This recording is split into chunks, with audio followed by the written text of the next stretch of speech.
నమస్కారం. Welcome to Suman TV. నేను మీ anchor సిరి. విద్యార్థిగారా ఉద్యోగ బయటికెళ్ళు అనే ట్యాగ్‌లైన్‌ని శ్రీధర్ సీసీ 100% దానికి రిజల్ట్స్‌ని చూపిస్తుంది అని చెప్పడంలో ఎలాంటి డౌట్ అయితే లేదు. రైట్ నౌ మనతో పాటు ఉన్నారు శ్రీధర్ సీసీ నుంచి అండ్ ఎస్‌బీఓ, పీఓకి సెలెక్ట్ అయిన తరుణ్ గారు ఉన్నారు. ఒక్కసారి వారిని అడిగి తెలుసుకుందాం. ఈ జర్నీ అంతా ఏ విధంగా సాధ్యమైంది? అందులో ఆయన పడిన స్ట్రగుల్స్ ఏంటి? అని ఒక స్టడీ ప్లాన్ ఏ విధంగా ఉంది? అండ్ ఫస్ట్ అటెంప్ట్‌లోనే రావడానికి గల రీజన్ ఏంటి? వీటన్నిటి గురించి ఈ వీడియోలో మనం కంప్లీట్‌గా మాట్లాడుకుందాం. కంప్లీట్‌గా అయితే మిస్ కాకుండా ఈ ఎపిసోడ్‌ని చూడండి. నమస్కారం అండి. నమస్కారం. So, Tarun garu first of all hearty congratulations. SBI పీఓకి సెలెక్ట్ అయ్యారు. అండ్ ఎస్పెషల్లీ ఈ రోజుల్లో పేపర్ చాలా టఫ్‌గా ఉంటుంది. ఇంగ్లీష్ స్కోర్ చేయడం చాలా డిఫికల్ట్‌గా ఉన్న స్టేజ్‌లో అండ్ ఫస్ట్ అటెంప్ట్‌లోనే మీరైతే క్వాలిఫై అయ్యారు కదా! అంటే ఎలా పాసిబుల్ అయింది? దీనికి ఏ రకంగా మీరు ప్రిపేర్ అయ్యారు? సో, ఫస్ట్ అటెంప్ట్‌లో రావడానికి మెయిన్ రీజన్ నేను అనాలిసిస్ ఎక్కువ చేశాను. Before starting the preparation for banking. హ్మ్. సో, దాంట్లో ఏంటంటే నేను ఎంతవరకు కావాలో అంతవరకే చూస్ చేసుకున్నాను. సో, ప్రీవియస్ ఇయర్ అనాలిసిస్ చేసి ఏ టాపిక్స్ చదవాలో అంతవరకే చదివాను. చాలా మినిమల్‌గా చదివాను. బట్ చాలా డెప్త్‌గా చదివింది. సో, దానివల్ల ఫస్ట్ అటెంప్ట్‌లో క్రాక్ చేయగలిగాను.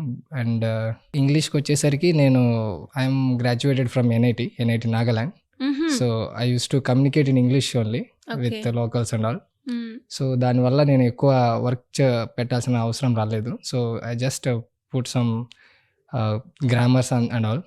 And reading comprehension. So, I used to read a Hindu newspaper every day. So, there is this Murthy sir is there. He used to tell me every day that you have to read a Hindu newspaper to get the comprehension skills. So, ప్రతిరోజు ఆ news paper editorials చదివడం వల్ల comprehension skills ఎక్కువ వచ్చేవి.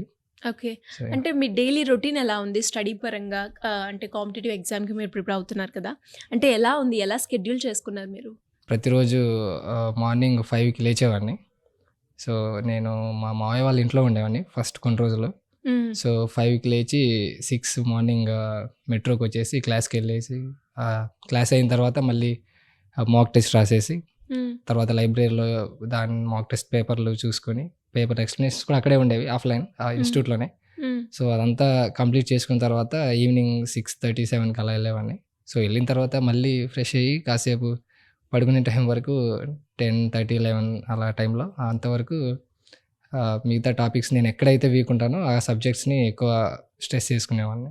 Okay. And అలాగే mock test daily రాసారా మీరు? Daily రాసాను. And mock test రాసే సమయంలో ఎప్పుడైనా ఒక స్కోర్ తక్కువ అవ్వడము అండ్ ఆ స్కోర్ చూసి ఎప్పుడు డీమోటివేట్ అవ్వలేదా మీరు? లేదండి. నేను ఎప్పుడు డీమోటివేట్ అవ్వలేదు. కొన్ని సార్లు నాకు చాలా 120, 150 ఆల్సో వచ్చేవి. ఆ!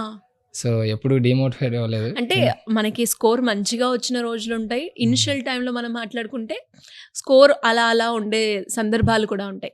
దాన్ని చూసి ఎప్పుడైనా డీమోటివేట్ అనిపించలేదా మీకు? ఒక్కోసారి అనిపించేది. బట్ అప్పటికి మళ్ళీ ఆ టాపిక్ దాని గురించి కొంచెం ఎక్కువ తెలుసుకోవాలనే కొంచెం వచ్చేది. ఆ థాట్ వచ్చేది. సో, దానివల్ల పెద్ద డీమోటివేట్ అవ్వలేదు. చాలా సార్లు ఎక్కడైతే మిస్ అవుతున్నానో అక్కడ దానివల్ల ఏమంటే మనకొక అనాలిసిస్ వస్తది. మనం ఎక్కడ మిస్ అవుతున్నాం అనేది. హ్మ్. హ్మ్. సో, మార్క్స్ ఎక్కువ రావడం కన్నా తక్కువ రావడం చాలా బెటరు ప్రిపరేషన్‌లో. Hmm. So, okay. It will be very useful to analysis our work in that process. Okay. అంటే ఇప్పుడు మీరే అన్నారు కదా! అనాలిసిస్ చేయడానికి చాలా యూజ్‌ఫుల్ అయింది అని మాక్ టెస్ట్. అండ్ అలా మీరు ఇంప్రూవ్ అయిన స్కిల్స్ ఏంటి? మాక్ టెస్ట్ వల్ల ఎక్కడెక్కడ ల్యాక్ అయ్యారు? ఎక్కడి నుంచి మీరు గెయిన్ చేయడం జరిగిందంటారు? నేను రీజనింగ్ చాలా వీక్ ఉండేవాడిని ఫస్ట్‌లో. Hmm. So, I hardly used to solve 1 or 2 puzzles in టెస్ట్‌లో. హ్మ్. సో, మార్కులు దాంట్లో తక్కువ రావడం వల్ల చాలా కొంచెం ఎక్కువ స్ట్రెస్ తీసుకున్నా ఆ సబ్జెక్ట్‌కి. సో, టైం ఎక్కువ స్పెండ్ చేయాలనిపించింది. ఇప్పుడు క్వాంట్ ఇంగ్లీష్ అండ్ ఆల్ అవి కొంచెం ఈజీగా వచ్చేవి నాకు. సో, రీజనింగ్ చాలా టఫ్ అనిపించేది. బట్ హ్మ్. యాక్చువల్‌గా అది అందరికి చాలా ఫేవరెట్ సబ్జెక్ట్. బట్ నాకు కొంచెం టఫ్ ఉండేది. ఓకే. సో, ఆ మాక్ టెస్ట్‌ల వల్ల ఏమవుద్దంటే మనకు ఎక్కడ తక్కువ వస్తున్నాయో ఒక ఐడియా వస్తది. సో, నేను ఎక్కువ టైమ్ స్పెండ్ చేశాను రీజనింగ్‌లో. బట్ మెయిన్స్‌లో చాలా ఎక్కువ పెర్ఫార్మ్ చేసింది రీజనింగే. So, yeah! అలా ఓకే. అయిపోయింది. అండ్ మరి రీజనింగ్ నీకు శ్రీధర్ సీసీలో చెప్పే విధానం కావచ్చు, ఎలా ఉంది? అండ్ వాళ్ళ టీచింగ్ స్టైల్ ఒక స్టూడెంట్‌కి ఎలా హెల్ప్‌ఫుల్ అవుతుందంటావు? సో, వాళ్ళేంటంటే నీ దగ్గరుండి చెప్పియరు గానీ నీకు చాలా మంచి ఇన్‌పుట్స్ ఇస్తారు శ్రీధర్స్ వాళ్ళు ఫ్యాకల్టీ. హ్మ్. నేనున్నప్పుడు శశి సార్ టీచ్ చేసేవారు రీజనింగ్. హ్మ్. So, he give very good inputs అనమాట. హ్మ్. మనకు సాల్వ్ చేయడానికి ఏమేం కావాలో అన్నీ చెప్తాడు ఫస్ట్‌లోనే. చాలా బేసిక్స్ నుంచి చెప్తాడు. ఎక్కడి నుంచి స్టార్ట్ చేయాలి, ఎక్కడి నుంచి స్టార్ట్ చేయకూడదు అని. ఏ క్వెషన్స్ సాల్వ్ చేయాలని కూడా చెప్తాడాయన. ఓకే. సో, దానివల్ల మనకొక ఐడియా వస్తది. ఎట్లా సాల్వ్ చేయాలని. సో, ఆ పేపర్ ఎక్స్‌ప్లనేషన్స్, ఆ క్లాసెస్ వల్ల కొంచెం చాలా యూజ్ అయింది. సో, ఆ ఇన్‌పుట్ తీసుకొని ఇగ నా ప్రాక్టీస్ వల్ల స్పీడ్ పెంచుకొని అలా చేసుకున్నాను. ఓకే. అండ్ పేపర్ ఎక్స్‌ప్లనేషన్ కూడా శ్రీధర్ సీసీలో కంప్లీట్‌గా ఉంటుంది. అండ్ ప్రతి ఆప్షన్‌ని కూడా డీటెయిల్‌గా ఎక్స్‌ప్లెయిన్ చేస్తారు అని చెప్తున్నారు. అవునవును. నిజమేనా? నిజమే చేస్తారు. ప్రతిరోజు ఆఫ్టర్‌నూన్ పేపర్ ఎక్స్‌ప్లనేషన్స్ ఉంటాయి.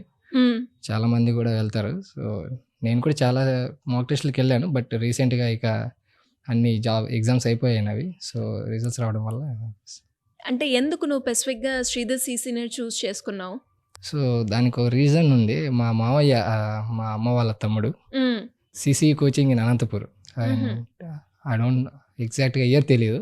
2020లో ఆయనకు ఆర్ఆర్‌బీ కర్ణాటక గ్రామీణ బ్యాంక్‌లో పీఓ వచ్చిందాయనకు. Okay. Okay. So, he is from CC also. హుహు. సో, ఆయన సజెషన్ వల్ల నేను అంటే బ్యాంకింగ్ అనే డిసిషన్ తీసుకున్న తర్వాత సో, శ్రీధర్ సీసీ ఏది అని. అని చెప్తే మా మామయ్యని అడిగాను. ఓకే. సో, మా మామయ్య ఇది సజెస్ట్ చేశారు. సో, హ్మ్. హైదరాబాద్‌లో అయితే ఎగ్జామ్స్ రాయడానికి కూడా కొంచెం మంచిగా వీలుంటదని చెప్పేసి హైదరాబాద్‌లో జాయిన్ అయ్యాను. ఓకే. అండ్ అలాగే ఎగ్జామ్‌కి వెళ్ళేటప్పుడు ఆల్రెడీ మీరు ప్రిలిమ్స్ రాసారు అండ్ మెయిన్స్ కూడా క్వాలిఫై అయ్యారు కదా! అంటే డిఫరెంట్‌గా ఏమైనా అనిపించిందా మీకు ఈ స్టేజ్‌కి, ఆ స్టేజ్‌కి?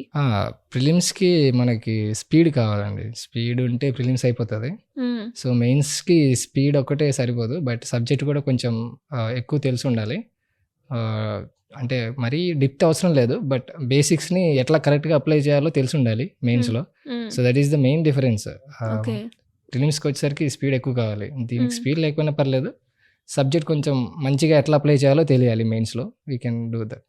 అండ్ అలాగే ఎగ్జామ్‌కి ప్రిపేర్ అయ్యేటప్పుడు ఎస్పెషల్లీ కాంపిటీటివ్ ఎగ్జామ్‌కి టైమ్ మేనేజ్‌మెంట్ అనేది చాలా ఇంపార్టెంట్ కాబట్టి, ఈ టైమ్ మేనేజ్‌మెంట్ కావచ్చు, accuracy and cut off, negative score ఇవన్నీ ఉంటాయి మనకి. వీటన్నిటి గురించి ఫ్యాకల్టీ అనేవాళ్ళు ఒక స్టూడెంట్‌కి ఎలా ట్రైన్ చేస్తున్నారు? ఎస్పెషల్లీ శ్రీధర్ సీసీ ఫ్యాకల్టీ ప్రతి ఒక్క ఇన్పుట్ ఇస్తున్నారా వాళ్ళు? యెస్ అండి. నాకు శ్రీధర్స్ ఫ్యాకల్టీలో నచ్చిందేంటంటే, హ్మ్. వాళ్ళు quant faculty reasoning faculty RK sir, Sashi sir అని ఉంటారు. వాళ్ళేంటంటే వాళ్ళు రియాలిటీ చెప్తారు. మెయిన్స్‌లో రీజనింగ్, యాప్టిట్యూడ్ ఆబ్వియస్‌లీ మనం ఎక్స్‌పెక్ట్ చేయలేము వాళ్ళ పేపర్ ఎట్లా వస్తదో. కొన్ని హ్మ్. చాలా టఫ్ ఉంటది రీజనింగ్, యాప్టిట్యూడ్. సో, వాళ్ళు మెయిన్స్ క్లాసెస్ జరిగేటప్పుడే స్టూడెంట్స్‌కి ఒక సజెషన్ ఇస్తారు. మీరు మెయిన్స్ రీజనింగ్, యాప్టిట్యూడ్ మీద ఎక్కువ డిపెండ్ అవ్వద్దండి. అవ్వండి, ప్రిపేర్ అవ్వండి. బట్ దీని మీద ఫుల్‌గా అవ్వద్దండి. ఇంగ్లీషు, జనరల్ అవేర్‌నెస్ కూడా చాలా మంచి రోల్ ప్లే చేస్తాయి. సో, దాన్ని కూడా ప్యారలల్‌గా మంచిగా టైం ఇవ్వండి అని వాళ్ళు ఒక ముందే హింట్ ఇస్తారు. సో, హ్మ్. ఐ డోంట్ నో ఎంతమంది వింటారో తెలీదు. బట్ నేనైతే కొన్ని మాక్ టెస్ట్‌లు రాసిన తర్వాత సో, అది ఫాలో అయ్యేవాడిని. వాళ్ళు చాలా కొంచెం ముందే మనకు హింట్లు ఇస్తారు. ఎక్కడెక్కడ ఏమేమి చేయకూడదని. హ్మ్. So, yeah! అది హెల్ప్ అయింది నాకు. ఓకే. అంటే మీరు ప్రిపేర్ అయ్యే ప్రాసెస్‌లో మేజర్‌గా చేసిన మిస్టేక్ ఏంటి? దాని నుంచి ఎలా ఓవర్‌కమ్ అయ్యారు ప్రిపరేషన్ ప్రాసెస్‌లో? నేను మెయిన్‌గా ఎగ్జామ్ రాసేటప్పుడు ప్రిలిమ్స్‌లో బానే రాసేవాడిని గానీ, మెయిన్స్‌లో స్టక్ అయ్యేవాడిని. జస్ట్ హ్మ్. సపోజ్ ఒక పజిల్ రాలేదంటే నేను ఎక్కువ టైమ్ స్పెండ్ చేసేవాడిని ఒక ఈగోతో. సో, హ్మ్. అది మనకెట్లా రాదని చెప్పేసి. సో, దాంట్లో ఏమయ్యేదంటే చాలా టైం వేస్ట్ అయిపోయేది. దట్ టూ లాస్ట్‌లో ఆ ప్రాబ్లమ్ గూడా అది పజిల్ కూడా వచ్చేది కాదు. హ్మ్. సో, దానివల్ల చాలా టైం వేస్ట్ అయ్యేది. ఇన్ ద ఆ జర్నీలో దాన్ని నేను లాస్ట్‌కి మెయిన్స్ ఎగ్జామ్స్ వచ్చేసరికి దాన్ని ఓవర్‌కమ్ చేశాను. అంటే 25 ఫెబ్‌లో కూడా నేను ఎస్‌బీఐ క్లర్క్ మెయిన్స్ ఇచ్చాను. హ్మ్. బట్ అప్పుడు ఇలాగే ఉండేది నా థాట్ థాట్ ప్రాసెస్ అంతా. ప్రాసెస్ అంతా. సో, నేనది క్లియర్ చేయలేదు. ఓకే. సో, దాని తర్వాత మార్చుకున్నాను. సో, ఇప్పుడు ఎన్ని క్వెషన్స్ అటెండ్ చేశారు? ఎన్ని అక్యురస్‌గా పెట్టారు? ఎలా ఉంది ఆ క్వెషన్ పేపర్ అంతా మీరు అటెండ్ చేసిన ప్రాసెస్? నేను గుడ్ అమౌంట్ ఆఫ్ క్వెషన్సే అటెంప్ట్ చేశాను ఓవరాల్‌గా మెయిన్స్‌లో, ఎస్‌బీఐ పీఓలో. సో, ప్లస్ ఏందంటే నాకు డిస్క్రిప్టివ్‌లో ఎక్కువ మార్క్స్ వచ్చుండొచ్చు. వాళ్ళు సెక్షనల్ మార్క్స్ ఇవ్వలేదు. డిస్క్రిప్టివ్‌లో కొంచెం డిస్క్రిప్టివ్ చాలా రాసాను. 50 మార్క్స్‌కి ఉంటది డిస్క్రిప్టివ్. హ్మ్. సో, అక్కడ మేబీ చాలా మార్క్స్ యాడ్ అయ్యుండొచ్చు. అండ్ దట్ టూ నాకు ఇంటర్వ్యూలో మంచిగా వచ్చాయి. 28 వచ్చాయి నాకు 30కు. ఓకే. సో, దానివల్ల గుడ్ స్కోర్ వచ్చింది. హుహు. ఇంటర్వ్యూ అన్నారు కాబట్టి ఇంటర్వ్యూ ఎలా జరిగింది? ఏమేం క్వెషన్స్ అడిగారు? చాలా మందికి కూడా అసలు ఇంటర్వ్యూకెళ్తున్నారు. మీరు ఆల్రెడీ అటెండ్ అయ్యారు గదా! ఏం అడిగారని అడుగుతూ ఉంటారు. సో, ఏం అడిగారు? సో, నేను కూడా యాక్చువల్‌గా నాది కూడా ఫస్ట్ ఇంటర్వ్యూ. సో, ఫస్ట్‌లో చాలా భయపడుతుండే. ఎట్లా అవుతుందో అని. బట్ వెళ్ళిన తర్వాత దాన్ని ఎక్స్పీరియన్స్ చేసిన తర్వాత ఒక ఐడియా వచ్చిందనమాట. ఇంటర్వ్యూ ప్రాసెస్ అంటే ఏంటంటే దానికి జీడీ, జీఈ కూడా ఉంటాయి ఎస్బీఐలో. వేరే వేరే పీఓస్కి ఉండవు. So group discussion, group exercise తర్వాత ఇంటర్వ్యూ ఉంటుంది ఎస్బీఐ పీఓకి. So interview is all about our self only. చాలా 60-70% మన సెల్ఫ్ క్వశ్చన్సే ఉంటాయి. దాంట్లో మనం ఫిల్ చేస్తామన్నమాట. మన హాబీస్ ఏంటి, మన బ్యాక్గ్రౌండ్, ఎడ్యుకేషన్ బ్యాక్గ్రౌండ్, మన family background. So they will ask everything about your self అన్నమాట. 60-70% క్వశ్చన్స్ మన సెల్ఫే ఉంటాయి. సో మన గురించి మనకు 101% ఎక్కువ తెలిస్తే so half of the interview అయిపోయిందనమాట అప్పటికి. నువ్వు జస్ట్ బేసిక్ బ్యాంకింగ్ చూసుకున్నా పర్లేదు. నాకు హార్డ్లీ 5 to 6 క్వశ్చన్స్ వచ్చాయి అంతే.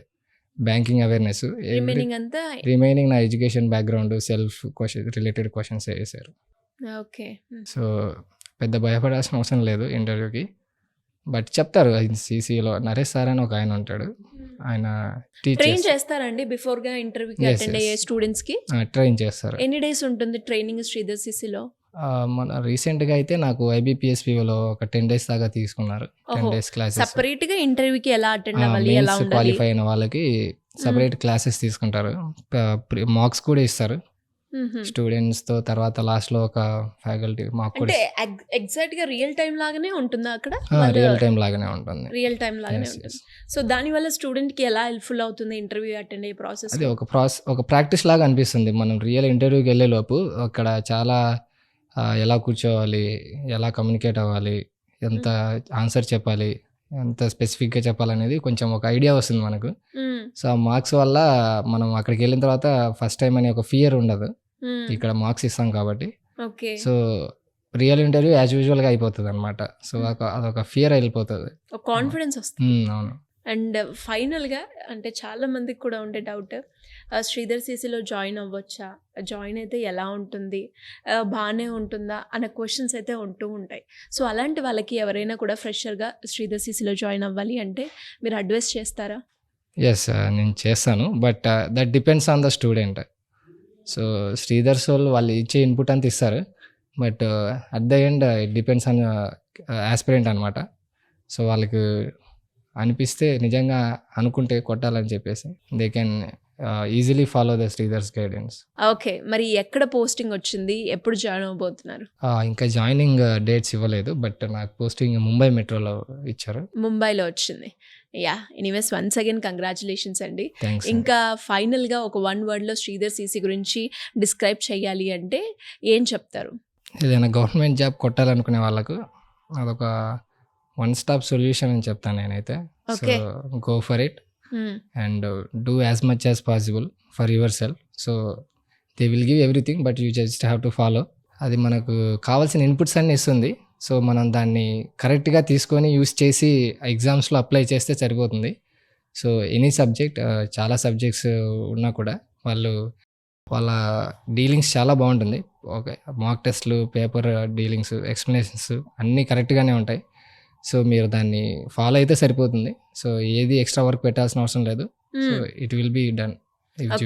ఎగ్జాక్ట్గా వాళ్ళు ఏదైతే చెప్తారో దాన్ని మంచిగా ప్రాపర్గా ఫాలో అయితే ఖచ్చితంగా మనం అనుకున్న గోల్కి రీచ్ అవుతామంటారు. ఎస్, అంతే. అండ్ మీకు జాబ్ వచ్చింది. జాబ్ రాగానే ఇంట్లో చెప్పగానే ఫస్ట్ ఆఫ్ ఆల్ ఫ్రెషర్గా బీటెక్ రీసెంట్గానే కంప్లీట్ అయిపోయింది కదా? 24. మరి కొత్తగా జాబ్ కొట్టావు, అది కూడా ఎస్బీఐ పిఓ. ఎలా అనిపించింది? పేరెంట్స్ ఎలా ఫీల్ అయ్యారు? ఆ మూమెంట్ ఎలా అనిపించింది నీకు? ఐ ఫెల్ట్ వెరీ హ్యాపీ అనమాట ఫస్ట్ రిజల్ట్ చూసుకోగానే. సో మా అమ్మ నాన్న కూడా చెప్పాను. సో వాళ్ళు కూడా ఇప్పుడు చాలా హ్యాపీగా ఉన్నారు. బట్ మా అమ్మ వాళ్ళ తమ్ముడు, so he plays a very big role in my life. Okay. So ఆయన వల్ల మేబీ నేను ఇక్కడ ఉన్నాను. అండ్ స్పెషల్గా ఎవరికైనా థ్యాంక్స్ చెప్పాలి అనుకుంటున్నావు? టీచర్స్కైనా, ఫ్యాకల్టీకైనా? I want to say a big thank you to my uncle Vijay, my mom's brother. So he's the only one who wants me to be successful in my life. So since my childhood, okay, నా పక్కనే ఉన్నాడు. నేను ఏది చేయాలనుకున్నా నా వెనకే ఉన్నాడు. So ఒక బిగ్ థ్యాంక్ యూ చెప్పాలనుకుంటున్నాను. So and I have never thought ఇట్లాంటి సిచ్యువేషన్ వస్తుందని చెప్పడానికి. So I felt very happy and I want to thank you Sridhar's also. So they gave me inputs and I applied it. Now I'm here. ఏం చేస్తూ ఉంటారు మీ parents? యాహ్! మా parents farmers అండి. సో, వాళ్ళు సపోర్ట్ చేయగలిగారు గాబట్టే నేను ఇంత టైం తీసుకొనైనా జాబ్ తెచ్చుకున్నాను. So, I can't say thank you to them. So, it is ఒక వరంలాగనమాట. So anyways once again congratulations and all the best. Thank you. ఇంకా పై స్థాయికి మీరు వెళ్ళాలని మనస్ఫూర్తిగా కోరుకుంటున్నాను. Thank you so much. Thank you.